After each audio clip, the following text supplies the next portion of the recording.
I'm interested in your views on what's happening in Australia. You wrote recently about Sweden, their left-wing government having mass migration and having all sorts of unintended consequences, going from this peaceful paradise to a country now. I think Sweden's the second most bombed country that is not at war. They've got bombs going off all over the place. And we've got a left-wing government in now. We've just had more than 500,000 net migrants come in a year. It's an incredible surge to previous years.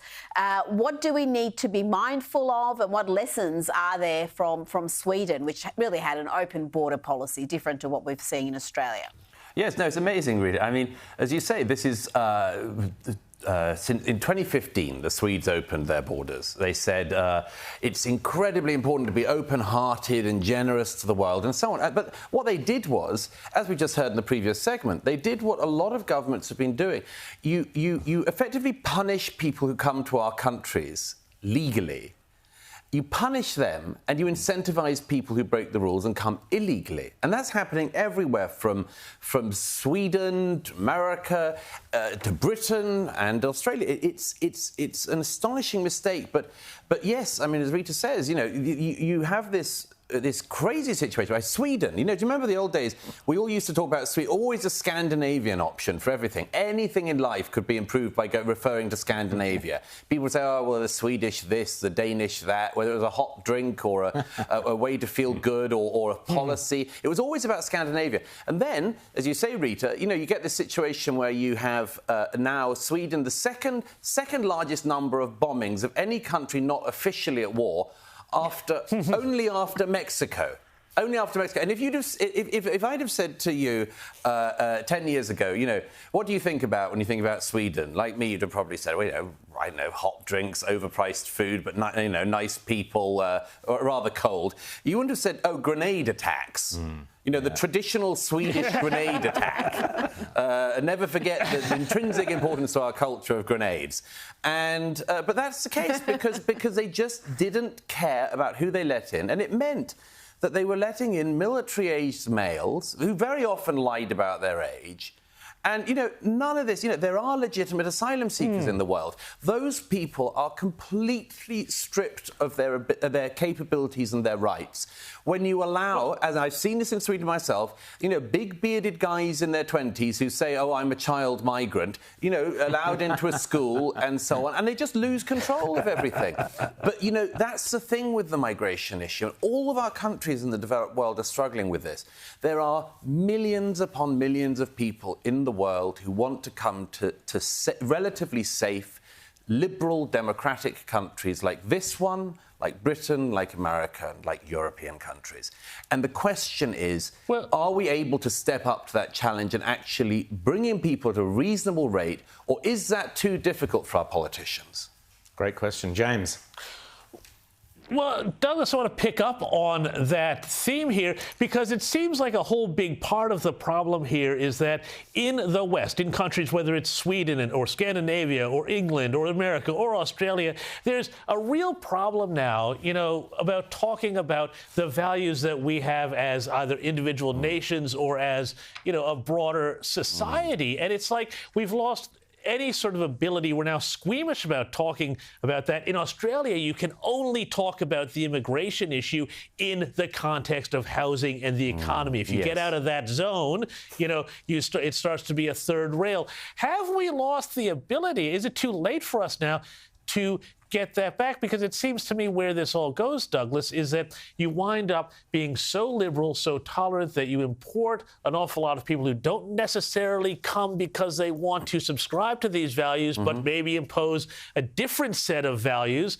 What happens then to the West? Is it too late? How do we get back this solid ground, which I think is ground that's not racist, but it is something that is to be proud of and to be cherished, because once we lose it, we don't get a liberal society back. Well, that's right. I mean, we know, James, don't we? We know the values of this. We know the reason why people come to our countries. There is no movement the other way. I mean, I always say, when the boats were coming to Australia with illegals from other parts of this region, It wasn't like they met boats the other way of Aussies desperately trying to flee the oppressive, conservative or otherwise government in Australia. The movement is always one way. I mean, you don't even get people moving from Britain to France on the boats. It's always France to Britain. People want to move up through Europe. When people cross the Rio Grande, when these Mexican cartels and others take very, very beleaguered people who've given their life savings to horrible, horrible criminal gangs, you don't find a bunch of Texans saying they want to flee to the freedom of Ecuador. Now, my point on that is, therefore, we should have the courage to say, look, at the very least, we must be doing something right. There must be something we're doing right. It's our pronouns, the use of our pronouns. That I know. It's all of that for sure. I forgot I didn't check your pronouns beforehand, James, but I let me guess them. But it's a very strange thing, and as you said it before, we've got this situation where you can talk about it in economic terms, you can talk about it in housing terms, but the larger cultural terms are still a third rail. And I'm astonished that after all of these years, we've known the issues of immigration and integration for many years. I'm amazed that we're still in all of our countries at this very, very toddler stage of the debate. It shouldn't be that hard to say, look, if you want to come to Australia, you want to become part of Australia, you've got something to give to this country, and you will give to this country, and you want to be part of it, fantastic. Join the queue and let's see what we can do. But if it's the case that you want to come here and you don't really like the place, or you want to change the place, or you want to change the place back to the sort of place where the place you left from, and maybe some of the reasons why you left, then maybe that's not going to be a workable deal. But I don't think that's so difficult. It's not difficult. It's common sense to you, it's common sense to your fans, it's common sense to most people, but not to our political leaders. And why have we got in Britain, you had the House of Commons the other day actually intimidated, harassed to the point of changing the rules by Islamists. Well, that was an amazing scene. Yes, I mean, effectively a mob outside of Parliament affected the workings of Parliament in Westminster. But, the really interesting thing on that is the politicians, even after that happened, couldn't identify who had been doing the threatening. They couldn't identify it. They talk about it, all of our politicians do that, they talk about these amorphous things like, we must stand against hate. Okay, and then what? And who? Get specific. Who were the group outside Parliament? Who was it projecting slogans onto Big Ben whilst the democracy is at work and our representatives are meant to be voting? Who is it that our representatives feel a threat from? And this can go wrong really fast if you don't identify it. I mean, our politicians should be frank. Are they feeling terrible threats and changes to their voting processes because of people from Wales? Or is it people who is it the people who live and work in Chinatown? Is that a place that members of Parliament shouldn't go? Let's be specific about it. And they cannot be. And even in Britain, and Rita and I have spoken about this before, even in Britain, when another of our MPs was murdered a couple of years ago by a jihadist, even then, his colleagues couldn't identify the ideology that had killed their colleague. They talked about him as if he died of natural causes.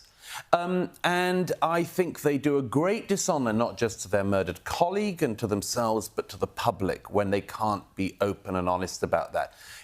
I think broadly speaking, a lot of our politicians treat us like we are incredibly febrile, easily riled up, dangerous mobs. They don't trust the public. And I don't know, this is your country. I'm a mere visitor, but it seems to me that the average Australian is a level-headed and decent sort of person. Same thing with the British public, same thing with the American public. We're not deplorables. We're not easily riled, violent gangs. We're the public. And they treat us with this incredible disdain and suspicion and indeed fear. And that's one of the things that causes them to be, sort of timid, don't say anything, can't tell the truth. Never So what do know we do? what's How do we combat it? Vote the lot of them out. Start again. I don't know. I never like to interfere in any country's politics. I always just say, you know... Donald Trump has this week. He's interfered in our politics, made some comments. Yeah. So you can as well. You can as well. Yeah, there are all sorts of problems with following that precedent. I'd say precedent, not president. But look, I always just say, vote wisely and carefully, because wow, does it have repercussions. 100%. Douglas Murray, always great to chat to you. This evening you'll be at the Enmore and your tour of Australia. Fantastic, uncomfortable conversations. Absolutely brilliant. Great to see you again here on Outsiders, Douglas. Thank you.